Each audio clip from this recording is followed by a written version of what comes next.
Salah satu operasi rahasia CIA yang paling sukses terhadap Uni Soviet dilakukan di Indonesia.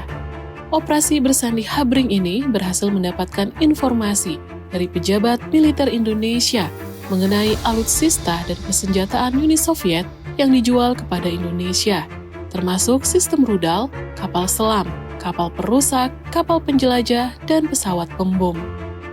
Namun, mantan agen CIA David Henry Barnett kemudian menjual informasi operasi Habring tersebut kepada KGB. Barnett pernah bertugas di Indonesia selama 3 tahun.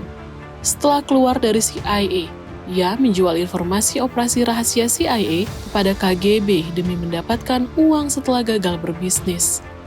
Selain menjual informasi operasi Habring, Barnett juga mengungkap identitas puluhan petugas CIA yang menyamar di Indonesia, serta mengidentifikasi agen Indonesia yang mengatur penjualan kembali senjata Uni Soviet kepada CIA.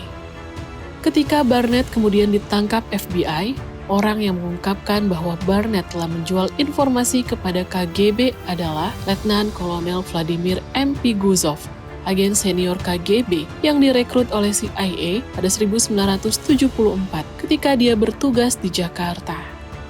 Pada 1979, Piguzov kembali ke Moskow dan bekerja di Red Banner Institute, tempat pelatihan intelijen sangat rahasia yang mempersiapkan petugas intelijen untuk ditempatkan di luar negeri. Selama hampir 10 tahun di Moskow, Piguzov pun memberikan informasi rahasia, termasuk informasi tentang identitas mereka yang dilatih di institut kepada petugas CIA yang berbasis di Moskow.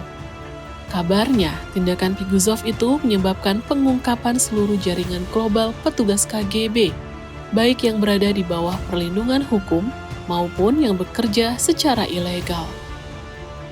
Tentu saja hal itu berdampak pada semua operasi intelijen KGB di luar negeri pada 1980-an hingga awal 1990-an.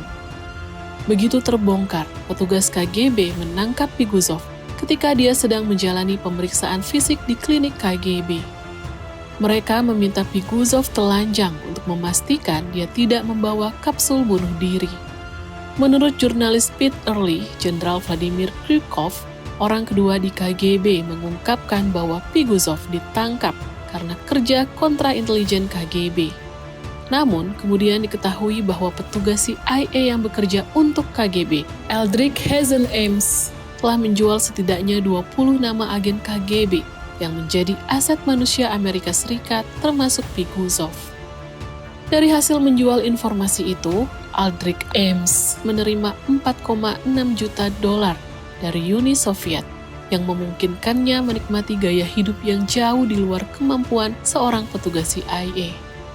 Pada 21 Februari 1994, Eldrick Ames beserta istrinya ditangkap oleh FBI karena pengkhianatannya berdampak pada sejumlah operasi intelijen Amerika dan kematian setidaknya 10 aset CIA. Ia pun mendapat hukuman penjara seumur hidup. Sedangkan istrinya dihukum 5 tahun penjara karena penggelapan pajak dan persekongkolan melakukan spionase. Pada akhirnya, Piguzov yang mengungkapkan kepada markas besar CIA bahwa David Barnett, mantan petugas CIA di Indonesia, telah menjadi mata-mata Moskow, di kemudian hari dikhianati oleh Eldrick Ames dan dieksekusi. Dalam kasus spionase ini, pengadilan militer Uni Soviet menjatuhkan hukuman lebih berat daripada pengadilan Amerika Serikat. Bila Barnett dihukum 18 tahun penjara, Piguzov dijatuhi hukuman mati dan dieksekusi pada 1986. Dia adalah salah satu dari 10 orang aset Amerika Serikat yang dieksekusi setelah dikhianati oleh Eldrick Ames.